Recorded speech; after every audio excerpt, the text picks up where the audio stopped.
E aí, gente, tudo bem? Como é que vão? Depois de um longo inverno em que eu tive um pouco fora do ar aí por causa de uns probleminhas de saúde, estou aqui de volta para responder as questões sobre psiquismo e sexualidade. Então, hoje nós vamos falar sobre baixo desejo masculino. Vocês já ouviram falar de baixo libido masculino ou desejo sexual hipoativo no homem? É muito mais comum na mulher, né? São as mulheres, a principal queixa entre as mulheres no mundo é a diminuição do desejo. Nos homens chega no mundo a 5%, no Brasil a 2,4%, sendo mais incidente nos indivíduos acima de 60 anos. Mas muito confundida e mal diagnosticada essa disfunção, principalmente com disfunção erétil,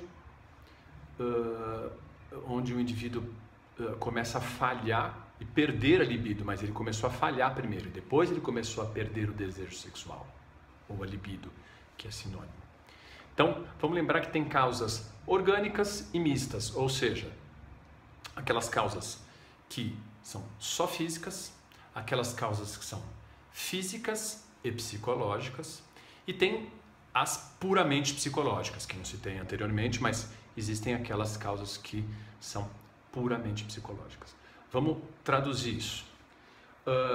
Das orgânicas, o que pode causar? Principalmente a menopausa masculina, que pode começar, se iniciar a partir dos 40, 45 anos, onde começa a haver uma baixa da testosterona, que é o hormônio masculino responsável pela manutenção do desejo sexual. Então, quando isso começa a baixar, começa a subir a prolactina e ambos juntos acabam por deteriorar o desejo sexual. O cara começa a sentir que tem alguma coisa estranha, começa a não desejar, começa a ficar preocupado, começa a piorar o quadro porque se preocupa, né? Os dois juntos também levam à depressão, porque a elevação da prolactina, que é o hormônio do leite, às vezes o homem pode até produzir o leite, mas é muito raro, leva o indivíduo a ficar deprimido. E quanto mais deprimido, menos desejo sexual tem. Depois nós vamos citar, vou falar um vídeo só sobre depressão e diminuição de libido, porque está associado a 40% dos casos de depressão a diminuição de libido. Então, é muito comum a incidência disso tudo. Vamos lembrar também que existem drogas e medicamentos que alteram, que diminuem a libido, né? Das drogas ilícitas, vamos lembrar que todas diminuem a libido. Cocaína, heroína, LSD, maconha, álcool, essas bolinhas aí, anfetaminas, êxtase, MD, tudo isso leva à diminuição de libido, seja no uso agudo, ou seja, dias depois o indivíduo está com ressaca daquilo, ele diminui a libido dele, ou pelo uso crônico, ele nunca tem libido, ele nunca manifesta. As medicações são clássicos aí, os tranquilizantes, né? Os benzodiazepínicos, aquelas medicações de tarja preta vendidas com aquele chequinho azul, né? Quando nós médicos prescrevemos, usada de uma maneira crônica ou com uso muito habitual, Rivotril, diazepam, essas medicações levam à diminuição da libido, assim como também deprimem o indivíduo, o que também diminui mais ainda a vontade sexual, a libido. Classicamente também os antidepressivos, os mais usados agora, os que mexem com serotonina, assim como o Prozac, o Zoloft, essas medicações classicamente diminuem a vontade sexual, é uma das principais queixas dos pacientes que vêm com depressão e usam esse remédio, a dificuldade em ter desejo sexual, né? As medicações são excelentes para o objetivo delas, que é tratar a depressão, tratar esses estados ansiosos, mas tem esse efeito colateral aí muito importante, muito reconhecido, muito sabido por nós médicos e pelos pacientes que experimentaram isso. Temos que lembrar também dos indivíduos que têm pressão alta e usam medicações antihipertensivas, principalmente os antihipertensivos centrais, como alfa-metildopa, por exemplo. E os beta-bloqueadores também. Então, toda vez que for prescrever antidepressivo para um indivíduo sexualmente ativo, pensar, regular a dose, pensar em qual vai usar, porque pode ter esse efeito colateral muito desagradável, de diminuir a libido.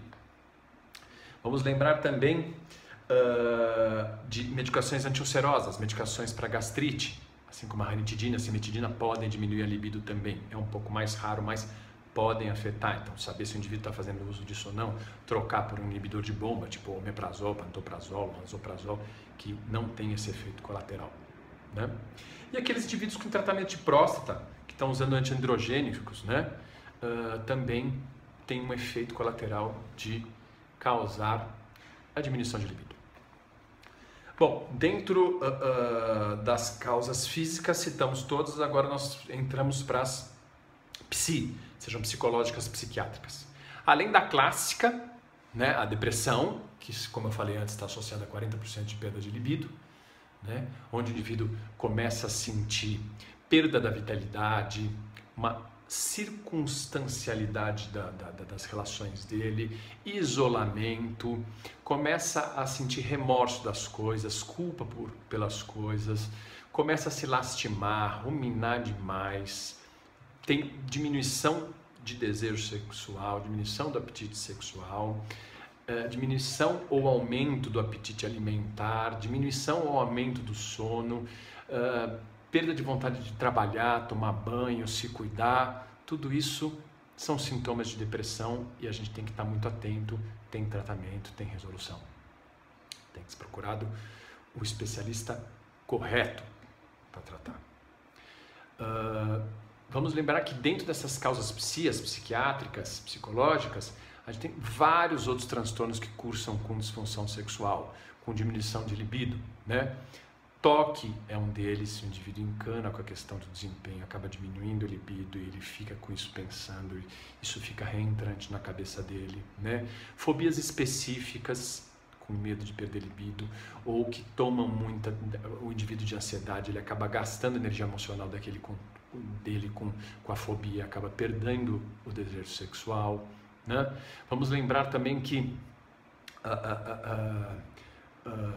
transtorno de ajustamento, a síndrome de burnout, né? Quando o indivíduo está estressado demais, está tão estressado que ele perde o desejo sexual, né? Os transtornos ansiosos, mais transtornos ansiosos, como o estresse pós-trauma, né? Os transtornos de ajustamento, os transtornos de ansiedade generalizado, né? Os transtornos de personalidade podem levar e cursar com baixa libido àquela parceira ou de uma maneira global, né? Então, vamos lembrar que quando a gente fala da queda da libido de uma maneira global, ou seja, o indivíduo não sente por nenhuma mulher atraído ou sente vivo dentro dele a sexualidade, não vê uma imagem sensual, não vê nada disso, ele deve ter um problema hormonal, físico, alguma coisa causando um problema. A gente tem que ver inclusive os hormônios de tireoide também, se não estão interagindo com isso tudo também, né? Agora, se o indivíduo tem algo situacional, ou seja, ele perde a libido referente àquela parceira, é o meu próximo assunto, que é o quê? A causa estritamente também psíquica, relacionada a como ele se dá com a parceira dele, ou seja, como flui o relacionamento dele. Existem relacionamentos muito desconstrutivos, onde levam as pessoas a perderem o tesão um pela outra, daí um cobra do outro, aí o homem nunca procura, aí a mulher se sente mal, se sente pouco desejada, cobra mais, ele se sente mais pressionado, e assim vai cada vez piorando, cada vez pior se não procurar uma terapia, se não procurar uma terapia de casal ou algo do tipo. Vamos falar um pouquinho do diagnóstico. A gente tem que lembrar sempre, no meu caso, eu sempre peço vitamina B12, vitamina D, ressonância magnética de encéfalo, o screening hormonal com testosterona, com 17 beta-estradiol, com FSH, LH, que são os hormônios, os hormônios da hipófise, que estão ligados à sexualidade. a testosterona e suas frações, né? Para a gente dar uma olhada em como está esse quadro hormonal. Peço também os hormônios TSH, T4. Então eu dou uma bela verificada geral, mas está muito importante a gente localizar que é central a testosterona e os níveis dela e saber como clinicamente esse paciente pode estar sofrendo por baixa dela, ou seja, examinar o paciente por fora também, ver se tem uma diminuição da pilificação, diminuição da densidade óssea, se existem dentes quebradiços, pelos quebradiços, né? Principalmente os cabelos quebradiços, a pele perdendo elasticidade, tudo isso sinal de baixa de testosterona. Vamos lembrar que tudo isso tem que ser bem observado, tudo isso tem que ser analisado de uma maneira multifatorial, multissistêmica, para que a gente possa tratar tanto da parte medicamentosa quanto da cabeça do nosso paciente. Tudo isso tem que estar coligado, não dá para tratar uma coisa sem tratar a outra. Então, não dá para você tratar só o hormônio desse paciente, porque não vai adiantar, a cabeça dele também vai precisar de ajuda. Cuidado com os maus profissionais por aí, cuidado com o que vocês leem na internet. Tem muita besteira. Gente, valeu, aquele abraço, até a próxima e tchau, tchau, tchau.